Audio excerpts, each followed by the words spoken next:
having a generic phrase that you can pull out of your back pocket for getting out of any traditional holiday plans is important. It could be as generic as, hey, we're going through some personal challenges that I'm not comfortable talking about, and we need to keep things simple this year, so I'm not going to be hosting Thanksgiving, or we will not be attending the New Year's Eve party.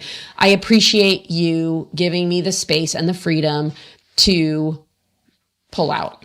It's really important to think about what you want to say instead of oversharing, because you can't unshare what you've already overshared. So I would strongly recommend that if you feel like you're in this drowning, buried under the Twin Towers phase, early safety stabilization phase, that you do not attempt to host large family gatherings at your home. If you're signed up to bring the mashed potatoes for Thanksgiving and you really just want to go to Thanksgiving, could you go buy some mashed potatoes that are already made instead of putting yourself through having to figure that all out? Now, maybe cooking is self-care to you and you enjoy it. So this is not a one-size-fits-all recommendation, but the less you have to obsess over decorating your house and doing all the things, having the perfect presents under the tree so that you can focus on your own recovery, your own oxygen mask, getting the help that you need, the better. Now, it's tempting for a lot of us to be like, oh my gosh, my life feels like such a crap show right now. I want to have the perfect presents wrapped under the tree because at least it's something that I can control. I know. I understand. So there's nothing wrong with wanting to have some joy. But I think in general, what you're sharing is, don't feel forced into all of the traditions that and all the expectations that other people have on you, right? Yeah, keep things simple.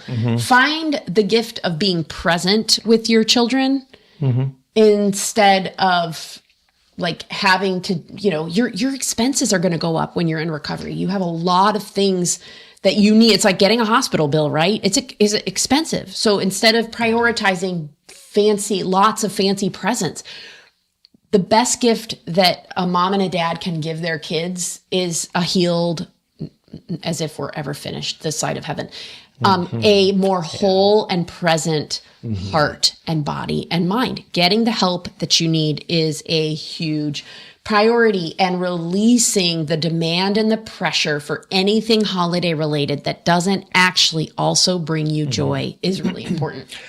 Yeah, and I think back to what you were talking about with the kids too. Well, a couple of things that came to mind, but just as we talk about the plans for the holidays, right? Yeah. That's another dimension of it. When you mentioned mom and dad are sleeping in a different room or whatever the case is, that's another opportunity just to talk through. Maybe it's a different meeting, maybe it's in the same. But letting them know, hey, we're not going to go to Aunt Marge this Christmas. We're going to stay home, and it's going to be different, but we're still going to have presents. We're still going to have some joy, So, yeah, explaining to them the changes, the differences, and then opening it up for them to I like having that context of an open conversation, like this. Conversation doesn't have to be over. If you have any feelings or questions about this, come to either one of us and talk to us about it. Yes, that's really good.